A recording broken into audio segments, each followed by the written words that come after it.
आपने ना भिंडी की सब्ज़ी कई तरीके से खाई होगी, बट ना एक बार ना ये मसाला वाली भिंडी जो है ना बना करके देखना। ट्रस्ट मी गाइस, आप लोगों को बहुत ज़्यादा अच्छी लगेगी।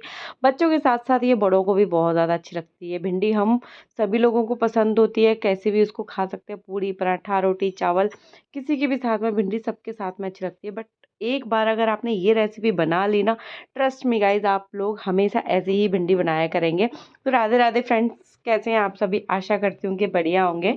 सबसे पहले मेरी आपसे एक ही रिक्वेस्ट है कि अगर अभी तक आपने मेरे चैनल को सब्सक्राइब नहीं किया है तो प्लीज़ मेरे चैनल को लाइक शेयर एंड सब्सक्राइब ज़रूर करें, जिससे मेरी आने वाली हर एक वीडियो आप तक ज़रूर पहुंच पाए। ये देखिए, सबसे पहले हमें करना क्या है कि हमें ना सबसे पहले भिंडी को धो करके अच्छे से सुखा लेना, उसके बाद इसको लंबा लंबा कट कर लेना है। साइड में अभी हम ले लेंगे, ये देखिए एक कढ़ाई, उसमें हम डालेंगे 2 चम्मच के करीबन बेसन। अच्छे से बेसन को भुनने के लिए साइड में रख देंगे। फिर हम दूसरी तरफ एक कढ़ाई लेंगे, इसमें डालेंगे हम तेल सरसों का। सरसों के तेल में ही बनाना है हमें भिंडी को। जब तक हमारा तेल गर्म होता है ना, जब तक हम क्या करते हैं ना, अपने जो भिंडी है ना उनकी बाकी की तैयारी कर लेते हैं, जिसके लिए देखिए भिंडी को एक बड़े से कटोरी में डालेंगे। इसके बाद हम इसमें डालेंगे नमक, थोड़ी सी मैंने हल्दी पाउडर डाली है, थोड़ा सा हम इसमें रेड चिली पाउडर डालेंगे। इसके बाद ना हम इसमें डालेंगे थोड़ा सा, ये देखिए इस तरीके से धनिया पाउडर, थोड़ा सा गरम मसाला, थोड़ा सा कश्मीरी लाल मिर्ची। सारी चीज़ों को ना अच्छे से डालने के बाद में ना भिंडी को जो है ना इस तरीके से देखिए मैश मतलब मिक्स कर देंगे, जिससे जो मसाला है ना सब में लग जाए अच्छे से, एक भी भिंडी बिना मसाले के ना रहे।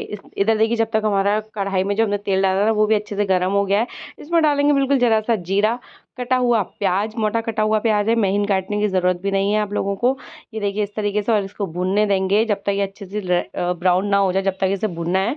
आप ना जब भी कभी सुबह सुबह बच्चों का लंच बॉक्स आता है या हस्बैंड ऑफिस जाते हैं उस टाइम पे भी इसको बना सकते हैं। बहुत जल्दी और बहुत ही क्विक रेसिपी है, मुश्किल से 10 से 15 मिनट बिल्कुल बनकर के तैयार हो जाती है। ये देखिए हमारी जो भिंडी मतलब प्याज है ना अच्छे से भुन चुकी है।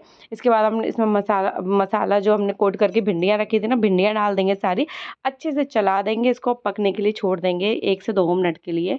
ढक करके पकाएंगे इसको, ढकने के बाद में बहुत अच्छे से हमें चलाना है, जिससे जो हमारी मसाला है ना भिंडियों में सब में लग जाए। ढकने के बाद में इसको पका लेंगे, और देखिए 2 मिनट के बाद में ना ये देखिए हमारी जो भिंडी है ना बिल्कुल आधी से ज़्यादा बिल्कुल बन करके तैयार है। अच्छे से चलाएंगे इसको, ये देखिए इस तरीके से, ज़्यादा नहीं चलाना, नहीं तो क्या होगा ना भिंडी जो है ना हमारी पूरा हलवा बन जाएंगी।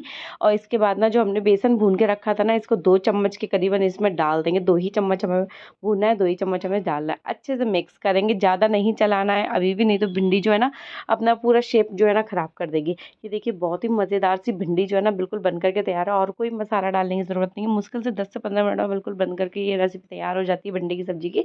आप इसे पूड़ी पराठा रोटी या दाल चावल किसी के भी साथ में खाएंगे, आपको बहुत ज़्यादा अच्छी लगेगी। जी हाँ फ्रेंड्स, तो ये देखिए हमारी बिल्कुल मज़ेदार मसालेदार सी भिंडी बिल्कुल बन करके तैयार है। अगर आपको रेसिपीज़ अच्छी लग रही है तो प्लीज़ मेरे चैनल को लाइक शेयर एंड सब्सक्राइब ज़रूर करें। फिर मिलते हैं ऐसी ही नई वीडियो के साथ में। आप मेरे को ना भिंडी टेस्ट करके बनाना, ये रेसिपी बनाना, और मेरे को बताना कमेंट करके कि कैसी बनी थी। जब तक के लिए, और आप क्या मेरे से रेसिपी बनवाना चाहती हैं ये भी मुझे कमेंट करके बताना। Take care, bye bye.